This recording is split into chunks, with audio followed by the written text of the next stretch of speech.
हर सदी अपने पीछे एक राज छोड़ जाती है। आज हम खोलेंगे एक ऐसा ही पन्ना। Welcome to dog call. साल था 1812।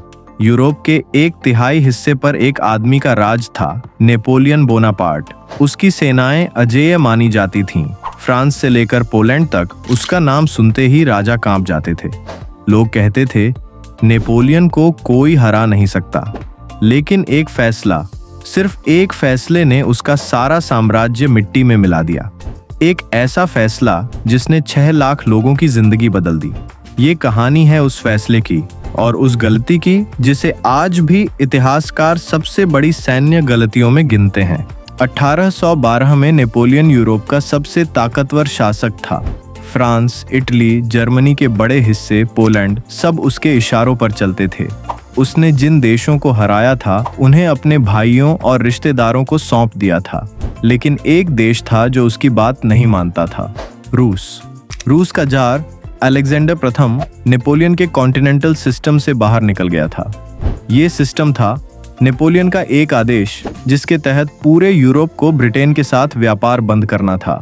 मकसद था ब्रिटेन की अर्थव्यवस्था को तोड़ना। लेकिन रूस के लिए ब्रिटेन के साथ व्यापार बंद करना मुश्किल था। रूस की अर्थव्यवस्था इस पर निर्भर थी, तो जार ने चुपचाप ब्रिटेन के साथ व्यापार जारी रखा। नेपोलियन को ये बेइज्जती लगी। उसे लगा अगर एक देश उसकी बात नहीं मानेगा तो बाकी देश भी हिम्मत करेंगे। उसने फैसला किया रूस को सबक सिखाना है और इतनी बड़ी ताकत दिखानी है कि कोई दोबारा सोचे भी ना। इसके लिए उसने इकट्ठी की इंसानी इतिहास की सबसे बड़ी सेना, करीब 6 लाख सैनिक। फ्रांस, जर्मनी, इटली, पोलैंड, हर जगह से सैनिक आए थे। ये सेना इतनी बड़ी थी कि इसे ग्रांद आर्मे यानी महान सेना कहा गया। जून 1812 में नेपोलियन की सेना ने रूस की सीमा पार की। नदी का नाम था नीमन। उसका प्लान सिंपल था, रूसी सेना को एक बड़ी लड़ाई में हराओ, मॉस्को पर कब्जा करो और जार को सरेंडर के लिए मजबूर करो। ज्यादा से ज्यादा 1-2 महीने का काम था, ऐसा नेपोलियन सोचता था। लेकिन रूसियों ने कुछ अलग किया।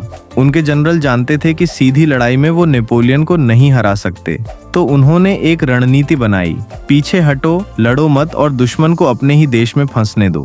रूसी सेना पीछे हटती गई और पीछे हटते समय अपने ही गांव, अपने ही खेत, अपना अनाज जलाते गए ताकि फ्रांसीसी सेना को कुछ न मिले।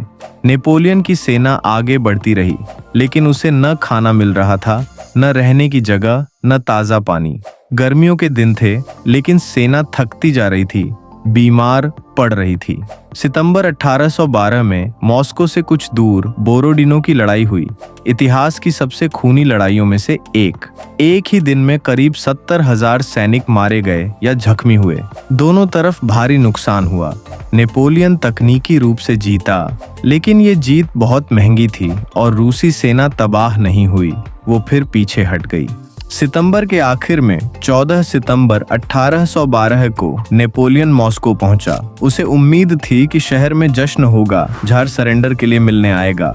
लेकिन जो उसने देखा उसके लिए वो बिल्कुल तैयार नहीं था। मॉस्को खाली था, पूरा शहर खाली। रूसियों ने अपनी ही राजधानी छोड़ दी थी और जाते जाते उन्होंने शहर में आग लगा दी। मॉस्को के बड़े हिस्से जलकर राख हो गए। नेपोलियन ने मॉस्को के क्रेमलिन में अपना डेरा डाला और इंतजार किया कि जार सरेंडर का संदेश भेजेगा, लेकिन कोई जवाब नहीं आया।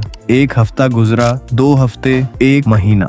नेपोलियन की सेना मॉस्को के जले हुए खंडहरों में बैठी रही। सप्लाई लाइन हजारों किलोमीटर दूर फ्रांस तक जाती थी और रास्ते में रूसी छोटे छोटे हमले करके सप्लाई काट रहे थे। अक्टूबर के मध्य तक नेपोलियन को समझ आ गया जार सरेंडर नहीं करेगा और सर्दी आने वाली थी। उसने सबसे बड़ा फैसला लिया, पीछे हटना। लेकिन तब तक बहुत देर हो चुकी थी। 19 अक्टूबर 1812 को फ्रांसीसी सेना ने मॉस्को से वापसी शुरू की और फिर शुरू हुआ इतिहास का सबसे भयानक सैन्य पतन।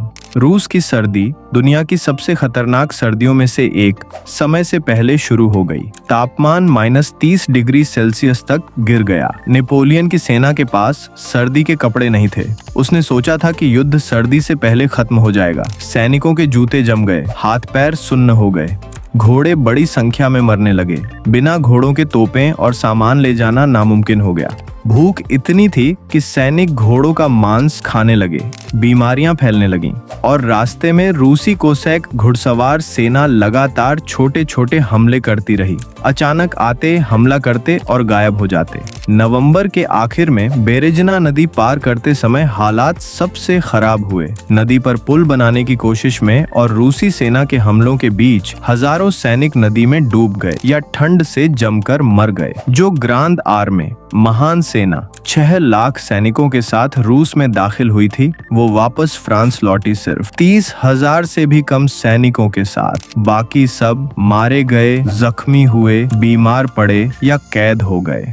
ये सिर्फ एक सेना की हार नहीं थी, ये नेपोलियन के पूरे साम्राज्य के अंत की शुरुआत थी। जब यूरोप के दूसरे देशों ने देखा कि नेपोलियन की अजेय सेना पूरी तरह तबाह हो गई है, उनका डर खत्म हो गया। ऑस्ट्रिया, प्रशिया, ब्रिटेन और स्वीडन सब इकट्ठे हो गए नेपोलियन के खिलाफ। 1813 में लाइप्ज़िग की लड़ाई में नेपोलियन फिर हारा। 1814 में पेरिस पर कब्जा हो गया और नेपोलियन को हराकर एल्बा नाम के छोटे द्वीप में भेज दिया गया। वो वापस आया, एक आखिरी कोशिश की, लेकिन 1815 में वाटरलू की लड़ाई में उसकी आखिरी और सबसे बड़ी हार हुई, हमेशा के लिए। वो आदमी जो पूरे यूरोप का मालिक था, जिसके नाम से राजा कांपते थे, उसकी जिंदगी के आखिरी साल एक छोटे से दूर सुदूर द्वीप सेंट हेलेना में कैद में बीते। वहीं 1821 में उसकी मौत हो गई। एक फैसला, सिर्फ एक फैसला, रूस पर हमला करने का और सर्दी से पहले वापस न लौटने का, और दुनिया के सबसे बड़े साम्राज्यों में से एक खत्म हो गया। इतिहास हमें सिखाता है,